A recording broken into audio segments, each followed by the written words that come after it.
నువ్వు కన్న కలలే నిజమవుతాయి చూడు, అందుకే ఉన్నాడు ఈ నాన్నే తోడు.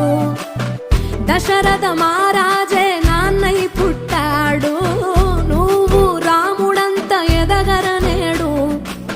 చరితలు ఎన్నడు చూడని మమతల గూడే వీధిరో, సంపద అంటే ఏదో కాదురో, ఇంతకు మించి